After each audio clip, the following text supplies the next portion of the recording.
Hold up, did Stephanie White just bench the one player who could have saved the Indiana Fever from another embarrassing loss? Because what just went down in Los Angeles has Fever Nation absolutely losing their minds right now. And before we dive into this absolute coaching disaster, if you're Team Caitlin Clark and Team Sophie Cunningham like we are, hit that subscribe button because we're about to expose exactly why fans are calling for major changes in Indianapolis. Picture this. The Fever desperately need three-point shooting. They're getting torched from beyond the arc.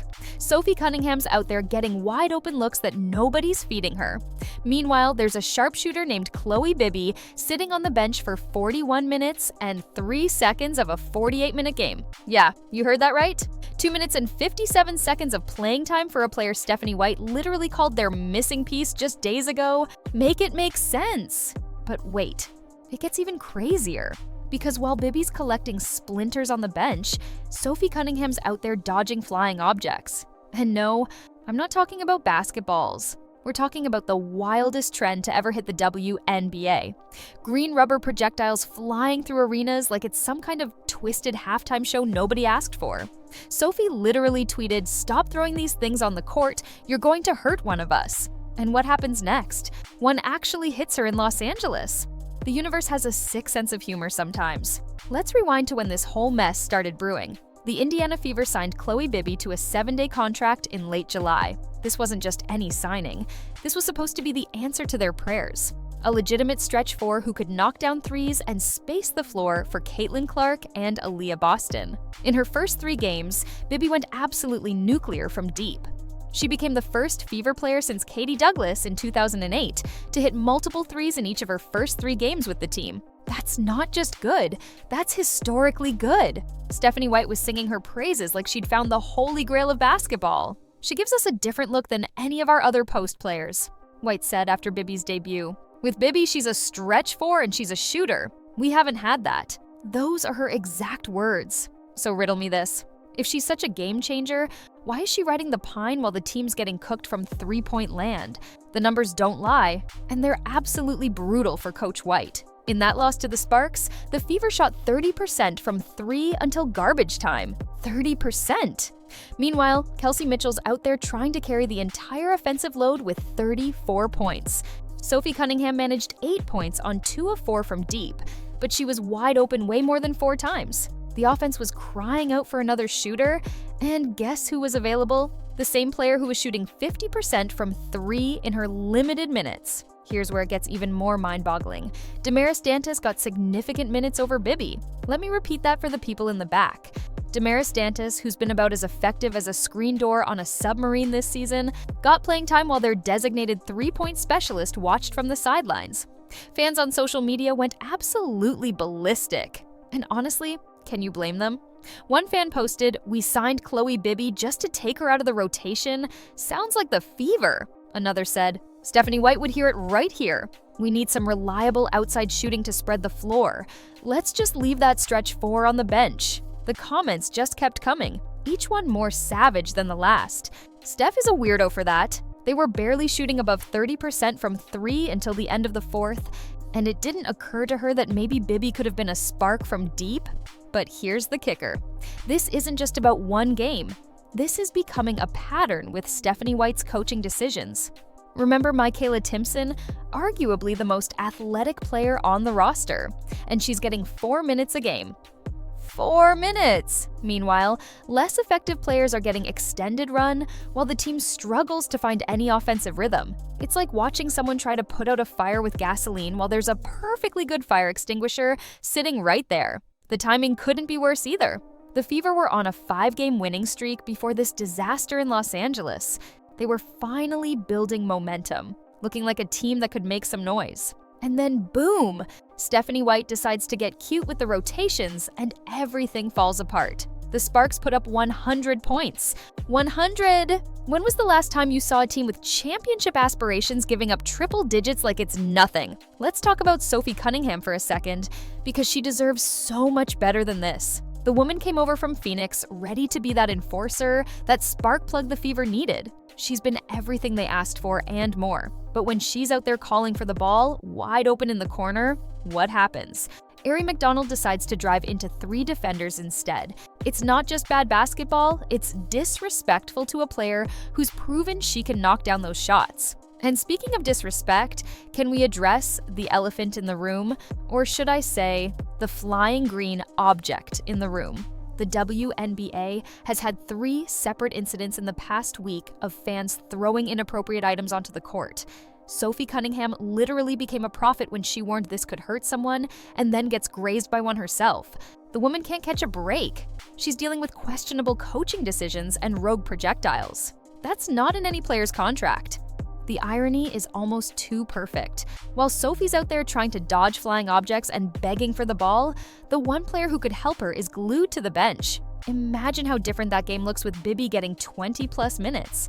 Suddenly you've got another shooter to respect. Suddenly Sophie's not the only 3-point threat on the floor. Suddenly the spacing opens up and maybe, just maybe, the Fever don't give up 100 points to a Sparks team that's been struggling all season. Here's what really burns me up about this whole situation. The Fever have everything they need to be special. Caitlin Clark is generational. Aaliyah Boston is a walking double-double. Kelsey Mitchell can score with anybody. Sophie Cunningham brings that dog mentality every single night. And now they've got Chloe Bibby, who could be the missing piece to unlock everything. But none of it matters if the coach can't figure out how to use her weapons. Stephanie White came back to Indiana with all this fanfare about how she was going to elevate this team to the next level. She talked about modern basketball, about pace and space, about maximizing the talent on the roster. Well, newsflash, leaving your best 3-point shooter on the bench while your team can't buy a bucket from deep isn't modern basketball. It's coaching malpractice. The fans see it. Social media sees it. Heck, even casual observers can see something's not right with these rotations. One comment that really stood out said, "We win in spite of her, not because of her." That's a damning indictment of a coach who's supposed to be putting her players in position to succeed. When your fan base is openly questioning whether the team would be better off with someone else calling the shots, you've got a serious problem. And let's not forget, this is the same coach who seems to have some weird vendetta against Michaela Timpson. The most athletic player on the roster can't get consistent minutes. Make that make sense. It's like she's coaching based on some secret formula that only she understands. And spoiler alert, it's not working. The crazy part is, Bibby proved she belonged immediately. 8 points in 11 minutes in her debut. 10 points the next game. She was literally automatic from 3. And what does she get for her efforts? A front row seat to watch the team struggle from the bench. If I'm Chloe Bibby, I'm wondering what more I need to do to earn playing time. Score 30 in 2 minutes, hit shots from half court, learn to juggle while shooting. You know what the worst part is? The Fever are wasting precious time. Every game matters in this league.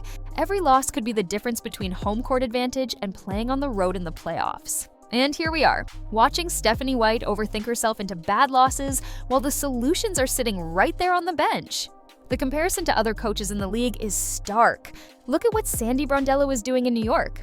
Look at Cheryl Reeve in Minnesota. These coaches understand how to maximize their talent, how to put players in positions to succeed. Meanwhile, in Indiana, we're watching a coach bench her shooters when the team can't shoot. It's basketball coaching 101, and somehow we're failing the class. I keep going back to that Sparks game because it perfectly encapsulates everything wrong with the current coaching situation. The Fever were down 9, 3 3-pointers tie the game.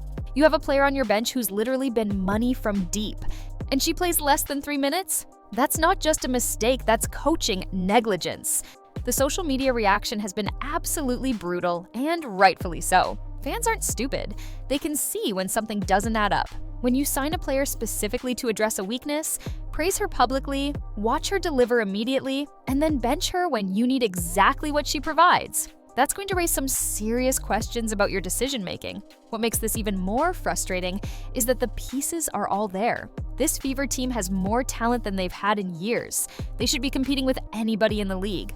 But talent without proper coaching is like having a Ferrari with a driver who doesn't know how to shift gears. You're not going anywhere fast. And poor Sophie Cunningham is out there trying to be everything for this team. She's defending, she's shooting when she gets the chance, she's bringing that energy every night. But even she can't overcome questionable coaching decisions. When you're wide open and your teammates won't pass you the ball because the offensive system is broken, what are you supposed to do?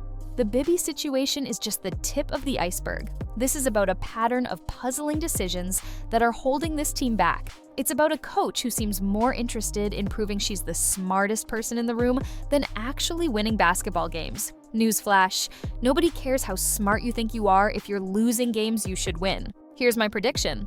If Stephanie White doesn't figure this out soon, the pressure is going to become unbearable. This fan base has been patient. They've waited through years of mediocrity. Now they have a team with real talent, and they're watching it get mismanaged night after night. That patience is going to run out real quick. The solution is so simple it's painful. Play your best players.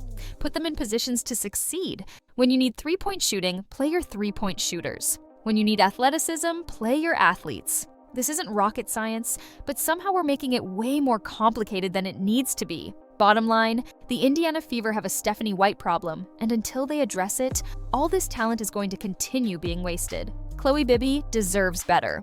Sophie Cunningham deserves better. The fans deserve better. And most importantly, this team deserves a coach who knows how to use the weapons at her disposal.